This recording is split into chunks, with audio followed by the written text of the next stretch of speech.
Kentucky. I am in the kitchen with Miss Allison Davis, chef extraordinaire. She's our resident chef with Midday, Kentucky. And today, what are we going to have today, Allison? I see the cheese, I see the bread. I'm starving. Well, I've been doing dishes that I think kids would like all week, and healthy snacks, you know, just things that are quick, easy go-to. But honestly, this is one that adults, kids, everybody will love. I was going to say, don't leave me out because it looks pretty tasty. This is bruschetta, and it's that time of year. We're going to be getting those fresh tomatoes. Any kind of tomato will work for bruschetta. I actually like using a combination where we have the nice yellow pops of the yellow orange, you know, heirloom varieties, but really anything. So we're making just a classic tomato bruschetta, and then we're just going to sear off some baguette slices. So super simple. First, I've gone ahead and just diced off some, you know, Roma tomatoes, vine ripened tomatoes. You know, a lot of times you end up buying a pack of tomatoes and you'll have like one or two kind of left hanging around. So this is perfect. Throw them all together, mix them in to make, you know, your bruschetta. In addition to that, we've got these just nice little cherry tomatoes. So what I want to do is go ahead and just kind of slice those in half. You could even quarter them if you were looking to get them a little bit smaller. All right. Yeah, I like my tomatoes a little bit smaller when they're sliced. Well, I do too, because, you know, if you have a big tomato, it's hard to get it to sit right on your baguette slice, right? So I think when you are onto something there as far as like when it's diced and when it's smaller, it's a little easier to scoop that out and to put it on your bread slices.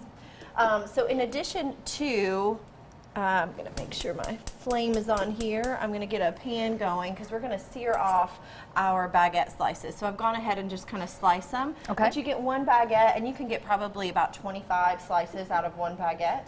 And I just slice those into, you know, nice crostinis with a bread knife. So you can do a little olive oil. I'm going to do a touch of coconut oil because I like that sweetness. I just love that flavor that it brings. And then we're going to sear off our bread, and that's going to be served with our bruschetta. So in addition to the tomatoes, we are going to add to that some garlic and some Parmesan. All right. So I'm going to we're going to rotate here, and I'm going to switch you. And I'm going to let you sear off the bread, and I'm going to start mincing a little bit of the garlic and the fresh herbs. All right, so you just want me to lay the bread right on we're going to let it heat up just a little bit more. So as far as like what you look for in the pan, you could do this in the oven too. You could roast it in the oven, but sometimes it's just a little easier, you know, just to kind of toss it in the pan a bit. But we are going to let that almost come up to like a nice smoke point where it's, you know, really nice and hot, which will give you a good sear on your bread. So mincing up a touch of the garlic.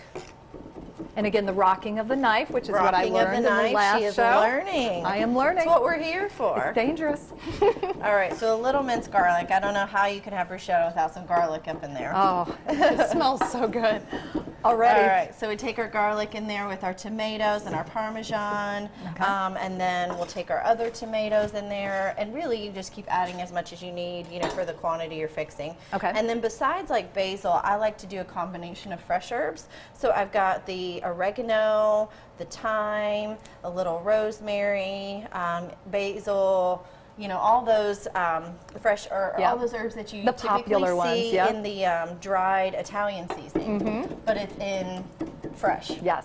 And the rule with fresh to dried, if you don't know, is you always will use about 2 to 3 times the amount of fresh herbs as you would like a dried herb mixture. It shrinks. It's going to be dried and it's shrinked more up concentrated if it's dried, when it's dried. Won't need as much. All right, so we're getting these herbs in, and very nice. So what do you think? Is it ready? Almost ready? Almost. Hold that bowl up for me. There we go. We'll get a nice shot there. Throw those herbs in to give it that pop of color. And then we're going to kind of make a sauce. So I'm going to add a bit of the olive oil in there for it. And then a touch of the balsamic. Balsamic vinegar is kind of my secret. Gotta have it. Even like a little pop of like lemon juice would work in there to give it a little bit more flavor. Salt, pepper. And you are good to go. We can kind of just mix that up. And let that sit, and the longer it sits, the better it's going to get. Fantastic. All right, so then our bread is going here. We're going to throw that in and start to get a little sizzle. Well, and I was like, did my flame turn on? It feels and warm. Just let those kind of sear off, and those are going to be ready to go. Awesome. Yeah. Awesome. Looks fantastic. Well, for this recipe and many other recipes, go to our website at WTVQ.com/Midday Kentucky. Go to the recipes tab, or you can check out Allison's website at wildtimecooking.com. We are going to get cooking and searing and coating, and we will be right back right after this break. And eating. And eating, of course.